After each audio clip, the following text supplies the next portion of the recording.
Bueno, un día muy particular a propósito de estas posturas negacionistas, apologistas de la dictadura. Vicky, ¿estás? Contame. Sí, Horacio, mientras se desarrollaba el discurso de Victoria Villarruel dentro de la legislatura porteña en el Salón Dorado, bueno, los legisladores del Frente de Izquierda y referentes de los derechos humanos hicieron un escrache dentro de la legislatura. Estamos con la legisladora del Frente del PTS por el Frente de Izquierda, Alejandrina Barri, que fue una de las protagonistas de este escrache frente a la legislatura. Alejandrina, contanos cómo fue la jornada de hoy y qué es lo que hicieron. Sí, en el día de hoy yo participé en mi doble carácter como legisladora y también como hija de desaparecidos. Yo tengo a mis padres desaparecidos y también a mis tíos. Fui apropiada en la dictadura y fue parte de una operación de prensa y consideramos que era muy importante también, en ese escrache que hicimos, repudiar lo nefasto que fue ese acto de Villarruel, que lo único que volvió a demostrar, que lo único que perseguía era reivindicar los crímenes más atroces de la dictadura genocida. Pudimos ver partes de su discurso en el acto y donde nunca condenó a la dictadura y de lo que habló es de la verdad, de saber la verdad. Y nosotros realmente queremos saber la verdad. Queremos saber la verdad de dónde están nuestros familiares que todavía no sabemos dónde están. Queremos saber la verdad de nuestros hermanos apropiados que muchísimos de ellos todavía no sabemos dónde están. Por eso la movilización que se hizo acá afuera también fue una movilización multitudinaria, porque fueron décadas de lucha de los familiares, de los organismos de derechos humanos, de los sobrevivientes, en una lucha colectiva en las calles para lograr encarcelar a muchos genocidas, lograr demostrar que en la Argentina realmente hubo un genocidio y que nosotros no vamos a dar ningún paso atrás, ¿no? Ningún paso atrás y que realmente, se veía, eran milicos los que estaban ahí, era realmente una situación, pero a nosotros no nos amedrentó porque son muchos años de lucha donde hemos estado peleando en las calles cuando la impunidad de los genocidas era total. Son grupos que conocemos con mi compañera Miriam Breckman, que es mi abogada en muchas de las causas, y yo soy querellante en causa Plan Cóndor, Editorial Atlántida. Siempre recordamos que los juicios venían a provocar directamente los juicios de lesa humanidad. Bueno, tenemos el caso de Jorge Julio López. Y una de las cosas que dijimos ahí también cuando estábamos haciendo el scratch es que memoria completa es decir también que lo que faltan son los civiles. Lo que falta son los grandes empresarios que se enriquecieron para imponer un plan económico de miseria planificada, que es el que continúa hasta el día de hoy, porque esos mismos empresarios, avalados por todos los gobiernos, incluido el gobierno actual, son los que devalúan, los que hacen remarcar los precios y sobre todo lo que es la presencia del Fondo Monetario Internacional. Bueno, hasta ahí la palabra, gracias Alejandrina, de Alejandrina Barri, ¿no? Hija de desaparecidos, la legisladora porteña del PTS en el Frente de Izquierda, que también se sumó al escrache dentro de la legislatura, mientras la candidata a vicepresidenta Victoria Villarruel estaba dando su charla contra el terrorismo de Estado. Muy bien, gracias.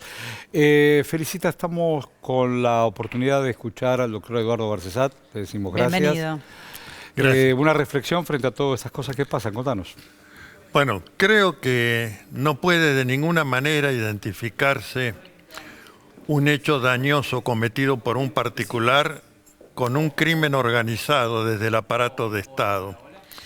Ya en los albores de la ciencia política de Occidente, Thomas Hobbes, en el Leviatán, estampó una frase que es señera. Dice, el crimen mayor es aquel que se comete a conciencia de su impunidad.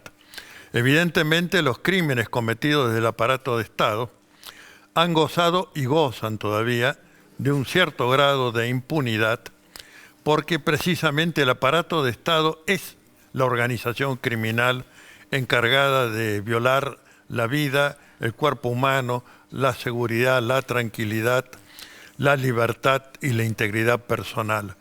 Creo que el crimen más horroroso que registra la historia social es la desaparición forzada masiva de personas, porque al hecho de la aprehensión del cuerpo, la reclusión en un centro clandestino, la aplicación sistemática de la tortura, ciertamente la muerte final de la víctima después que le han extraído todo lo que le pudieron extraer, el ocultamiento a la familia y a la sociedad de la suerte de la víctima de sus restos, comete la mayor de las Sin duda, afectaciones a la sin duda. condición humana.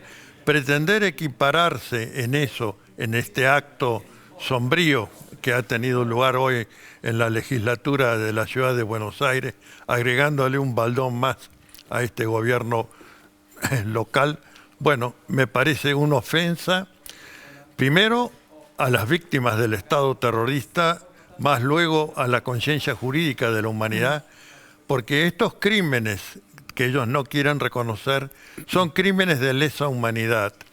Por lo tanto, son imprescriptibles, insusceptibles de conceder beneficios, como lo fue el tema del 2 por 1, era una afrenta, obviamente, a la figura de Sin crimen duda, de lesa sin humanidad. duda, sin duda. Motivó una movilización masiva hasta que, bueno, el Estado les dio una mano a los ministros de la Corte que habían votado esa infamia, sacando una ley aclaratoria que era innecesaria, Sí. para que entonces dictaran un nuevo fallo diciendo, bueno, sí, no se puede aplicar el beneficio del 2 por 1.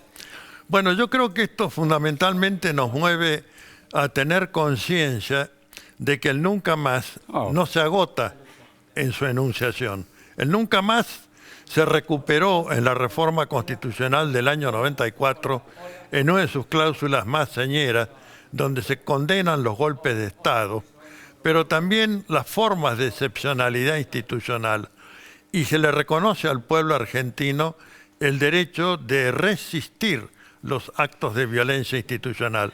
De manera que esta marcha en las puertas de la legislatura de la ciudad de Buenos Aires son expresión de ese reconocimiento Sí. constitucional Bueno, del derecho de resistir. Mucho de lo que vimos hoy es increíble, ¿no? Todo es increíble. No permitir el ingreso de periodistas, por ejemplo, No a la dijo no. sala. Pero además es como que todo el tiempo están corriendo el límite de lo que se puede decir, lo que no se puede decir. Digo, es una disputa de sentido también la que hay aquí. Y yo me pregunto, porque en algún momento cuando empezaron a aparecer estos discursos negacionistas en boca de legisladores, candidatos, candidatas, había quienes decían, tenemos que tener una ley que Claramente, penalice claramente. los discursos de odio, los discursos Sí. negacionistas. ¿Faltó eso en Argentina? En la Argentina no ha habido ninguna ley que penalice, la ha habido sí en países europeos a consecuencia del nazifascismo.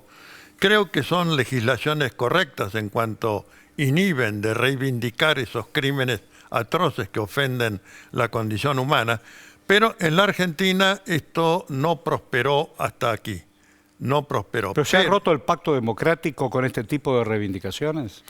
Bueno, yo creo que... Porque esta mujer aspira a ser vicepresidenta de la República y si de convertirse va a presidir el Senado. Esta persona que va en contra de todo lo que está escrito, ¿de qué estamos hablando? Bueno, precisamente esto podría motivar una ley que señalara la inviabilidad de ocupar cargo o función pública para quienes cometan el delito de apología respecto de crímenes de lesa humanidad. Yo creo que debemos preservar nuestra memoria histórica, el nunca más, y por supuesto desarmar toda forma de continuismo respecto de los nostálgicos del Estado terrorista. Con esto cierro, perdón, y con una pregunta. Hablando de cerrar la legislatura, que se supone que es la representación de todos los ciudadanos y ciudadanas de Buenos Aires, para que pueda decir lo que quiera, ¿de qué estamos hablando? ¿Y todos los representantes dónde están? Bueno, esto es el acto de violencia institucional. Esto es lo que haría un represor. Haría un acto para reivindicar a aquellos que alentaron y fueron parte La del memoria no se engranaje. enjaula. La memoria no se enjaula. Por eso es que digo que tenemos que tener una enorme conciencia, estado de movilización e iniciativas institucionales. Por eso lo hemos convocado. Le decimos un montón de gracias, Barcellal. Siempre nos ayuda a pensar desde la Constitución y desde el derecho. Muchas gracias, Eduardo. Hasta pronto.